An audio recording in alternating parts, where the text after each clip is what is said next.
건강한 산모, 행복한 출산. 산모들의 건강 정보만을 쏙쏙 모아서 살펴보는 시간, 산모 살롱.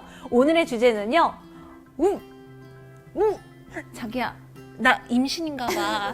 임신 중 입덧입니다. 오늘 조희영 교수님과 함께 하겠습니다. 교수님 안녕하세요. 안녕하세요. 저는요, 사실 그 임신하면서 임신을 너무 원했던 산모였어요. 난임이었어가지고 또 시험관으로 아이를 출산했거든요. 정말 임신 입덧이 너무 간절했습니다. 해보고 싶었어요. 네, 해보고 싶었어요. 이런. 네. 막상 제가 입덧이 시작되다 보니까 너무 괴롭더라고요. 너무 힘들죠. 네. 이거 왜 산모들 꼭 겪어야 되는 건가요? 왜 하는 거예요? 입덧이 생기는 이제 원인은 네. 저희가 임신을 하면 호르몬의 변화가 있잖아요. 그 중에 이제 임신 호르몬이 올라가게 됩니다. 우리가 HCG라는 호르몬이 있잖아요. 이 호르몬이 올라가기 때문에 임신하면 저희가 소변 검사하죠? 네. 여기에서도 양성이 나오는 거거든요. 이 호르몬이 잘 올라가야 아기가 착상이 잘 되고 잘 크고 있는 거기 때문에 똑같이 올라가도 어떤 산모는 이게 입덧이 심하신 분이 있고 어떤 산모는 올라가도 뭐 그냥 아무렇지 않은 분이 있고 그래서 이런 차이가 있고요. 그래서 입덧의 가장 큰 원인은 이런 임신 호르몬, 네. HCG 호르몬으로 생각하고 있습니다. 호르몬의 네. 변화였군요. 입덧은 주로 언제 시작을 하나요? 임신 호르몬이 올라가는 시기부터 시작을 하기 때문에 네. 임신 초기에도 시작을 합니다. 6주, 7주에서부터 이미 시작이 돼가지고 3개월 때 가장 피크가 됩니다. 맥시멈 안 좋을 때는 한 12주 정도. 너무 괴롭겠네요. 그쵸.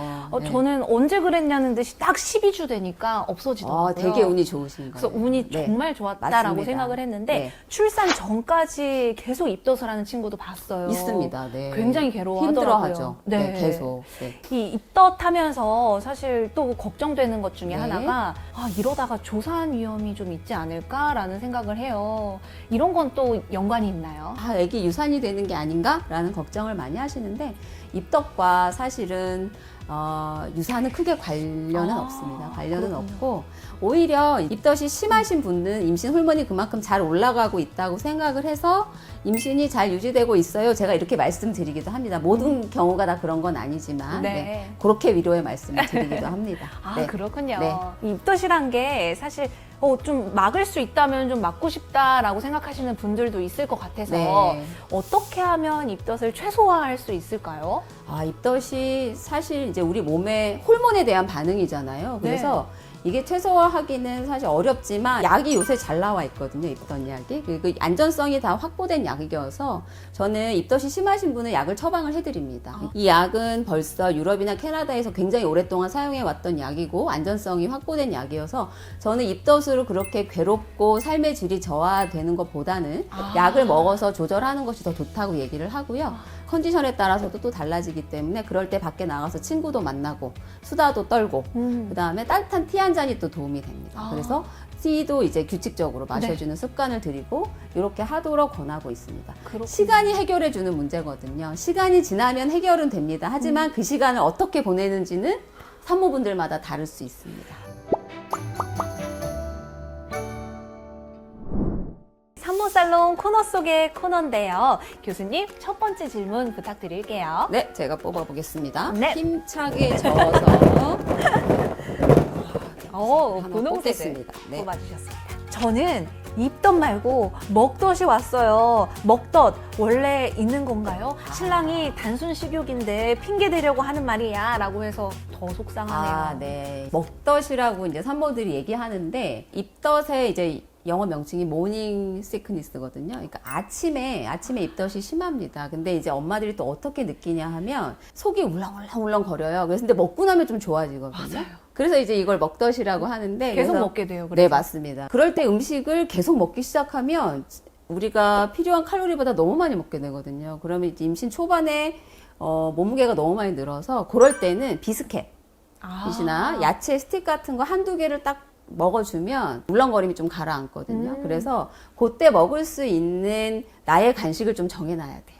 네, 정해놓고 그거 한두 개 정도로 제한을 해줘야지만 너무 불필요한 칼로리 섭취를 안 할 수가 있거든요. 근데 그 시기에 아무것도 안 먹으면 계속 울렁거려요. 그래서 먹기는 해야 됩니다. 두 번째 질문은 제가 한번 뽑아보도록 하겠습니다. 네. 자, 두 번째 질문. 한번 읽어보겠습니다. 첫째 때 입덧이 너무 심해서 둘째를 망설이다가 가졌습니다. 이 정도로 심하셨나 봐요. 그런데 쌍둥이가 찾아왔어요. 쌍둥이라서 입덧을 2배로 심하게 할까봐 너무 겁이 납니다.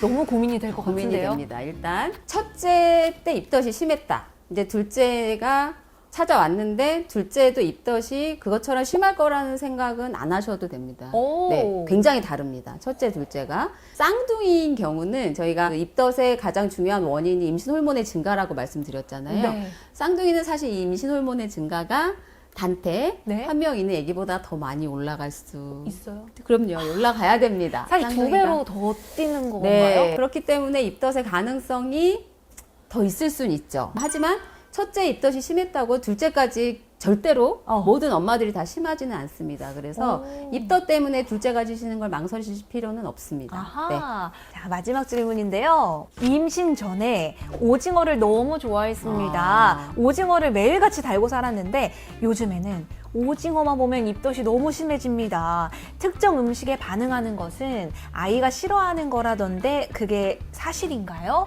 오징어를 다시 먹을 수 있는 방법 없을까요? 이런 경우 되게 많습니다. 이제 임신 전에 좋아하던 음식인데 이제는 냄새만 맡아도 너무 속이 울렁거리고 보기도 싫다 이런 분들 많으신데요. 그건 아기가 좋아하는 호불호랑은 아무 상관이 없습니다. 그리고 임신이 지나고 입덧이 지나면 다시 드십니다. 그 시기만 지나가면 됩니다. 걱정하지 않으셔도 됩니다. 그렇군요. 네.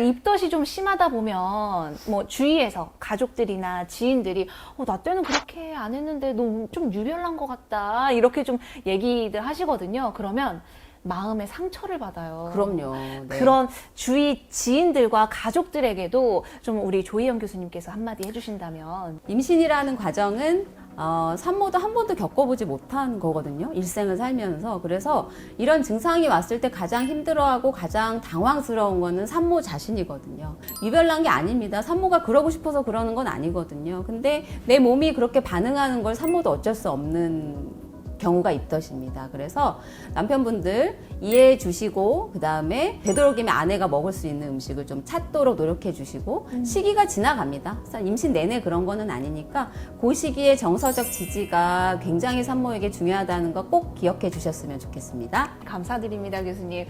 교수님, 근데 또 희망적인 이야기가 있어요. 사실 임신하고 10달 동안 증상 검색에 굉장히 열심히 하시거든요. 많이 하셨죠. 너무 많이 많이 하셨죠? 했고요. 네. 네, 맘카페는 무조건 네. 들어가 있었는데 네.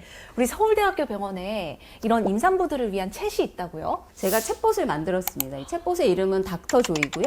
카카오톡에서 자유롭게 친구 추가해서 사용하실 수 있습니다. 네, 여러분 무조건 필수일 것 같은데요. 닥터 조이 24시간 질문 가능한가요? 가능합니다. 네. 네, 가능하다고 하니까 꼭 질문 많이 해주세요. 네, 오늘 산모살롱 임신 중 입덧에 대해서 조희영 교수님과 이야기 나눠봤습니다. 교수님, 오늘 소중한 말씀 감사드립니다. 감사합니다.